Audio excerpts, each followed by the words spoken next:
حبايب قلب ام علاء وعلا، صباحكم فل وهنا. صباح السعادة، صباح الخضرة، صباح الطبيعة، صباح الجمال. ازيكم عاملين ايه؟ يا رب تكونوا بخير. فيديو النهاردة يا جماعة حبيت اصوره لكم كده من اول ما قمت من النوم. الطبيعة بقى وجمال الطبيعة والخضرة والريف المصري على اصوله. شايفين الجمال؟ طبعا ده برسيم جنب البيت على طول. طبعا البيت بتاعنا يا جماعة في قلب الغيط نفسه. يعني انا دلوقتي بيتنا لو خدتوا بالكم اهوت في قلب الخضره نفسها طبعا. والكرنب بقى وما ادراك ما الكرنب.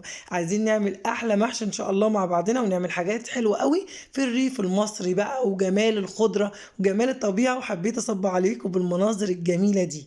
بعد بقى ما دخلت البيت عندي قلت كده يلا نشاط وحيويه وطاقه ايجابيه. يلا نشوف اللي ورانا ونشوف حاجه بيتنا وحاجه اولادنا، عشان ما فيش حد يجي يعمل لنا حاجه من الاخر. لازم تبقي ست بيت شاطره وقد المسؤوليه، جدعه بمعنى اصح زي ما بيقولوا.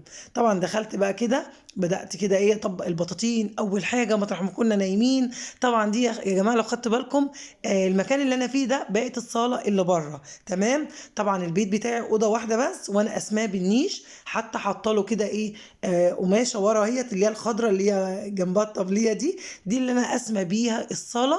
كان اصولي مثلا حاطه فيه انتريه او ركنه او عاملاها ريسبشن. فانا قلت ايه همشي نفسي بقى واعملها اوضه الاولاد. فروحت حاطه فيها سريرين ومشيت حالي. يعني زي ما بنقول كده بالمصري او بالبلدي او بالشعبي، على قد لحافك مد رجليك. تمام. يعني على قد عيشتي لازم اعيش وابقى مبسوطه كمان، مش اعيش بقى واقول يلا هي ماشيه وخلاص. ما فيش حاجه اسمها ماشيه وخلاص. مشي نفسك، انت معاكي مخ يا ست الكل، او يا بنوته اللي بتسمعيني. خلي اوضتك او خلي مكانك حتى لو بسيط، احلى مكان في الدنيا تخليه جنه. طبعا داخل علينا العيد يا جماعه، كل سنه وانتم طيبين، وكل سنه والاسره الكريمه طيبه وبخير. عايزين نمسك البيت بتاعنا نخليه كده فل شمعة منورة. يعني نمسكه بقى بالمقشة كده، نديله كنستين من فوق على كنستين من تحت. يعني بمعنى أصح أنا يا جماعة ما عنديش الزحافة أو البتاع اللي بيزحفوا بيها السقف دي. والله أنا المقشة بتاعتي بقى هي بتمشيني الحمد لله. يعني أنا بمشي نفسي لو بأقل حاجة بمشي نفسي. وأي حاجة يعني إيه بنحاول نمشي نفسنا بيها. مسكت المقشة كده ورحت عاملة بقى. طبعا كنت بقى لي فترة ما عملتش السقف، وبدأت ألاقي فيه زي ما بيقولوا ترابة كده أو عنكبوت صغنن.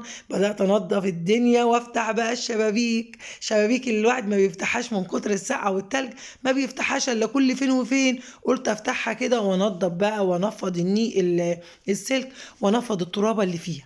طبعا لو خدتوا بالكم ده المنور اهوت، انا مش في الشارع ولا حاجه، انا كده باصه في المنور بتاع البيت. فتحته بقى يهوي، وبدات انضف الكمبيوتر بقى. طبعا جه عليه تراب. عايزين نعمل بقى تنظيفه عميقه لأوضة الأولاد أو للبيت بمعنى أصح. عايزين بيتنا يبقى نضيف كده ويطرد الطاقات السلبية، ونكتسب كده طاقات إيجابية عشان الجو يبقى حلو كده مساعد الأطفال. طبعا من دول التغيير جو يا جماعة. الاولاد كلها بتتعب، اقسم بالله انا عندي الكبار والصغيرين تعبانين، ما اعرفش في ايه.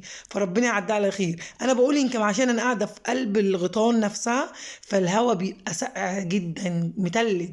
يعني حتى لو طلعنا بره هو الجو تلج جدا، جوه البيت كمان تلج جدا جدا. طب ليه؟ عشان السقعه جايه في البيت، او التلج جاي في البيت، لان البيت ما حولهوش اي مباني خالص.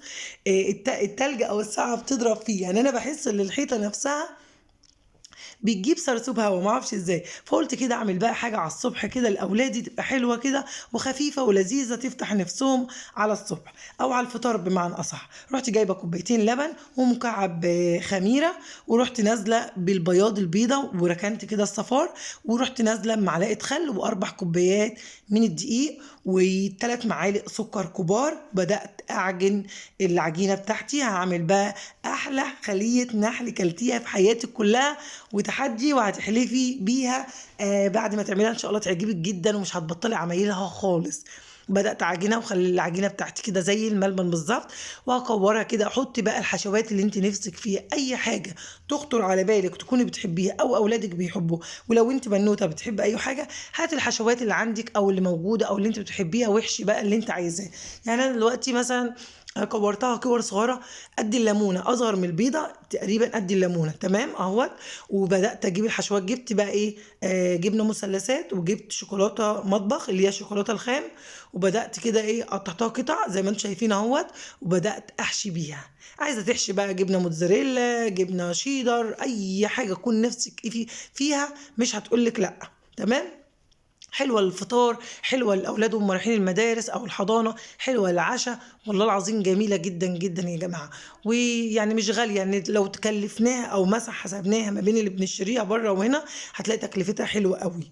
طبعا سبتها تخمر، استراح وتخمر، وبعدين هاخد معلقتين لبن على الصفار البيضة اللي أنا سايباه، هربهم مع بعض وأدهن خلية النحل. هدهن وشها بالراحة بفرشة عشان ما تهبطش مني، بالراحة كده بحنية. وبعد ما ادهنها ابتدي ادخلها بقى ايه، احط عليها شويه سمسم الاول، بعدين ادخلها الفرن تطلع بالجمال ده. شايفين الجمال؟ والله العظيم تحفه تحفه تحفه. بالف انا وشوف على قلبكم، يا رب يكون الفيديو عجبكم، ومع السلامه.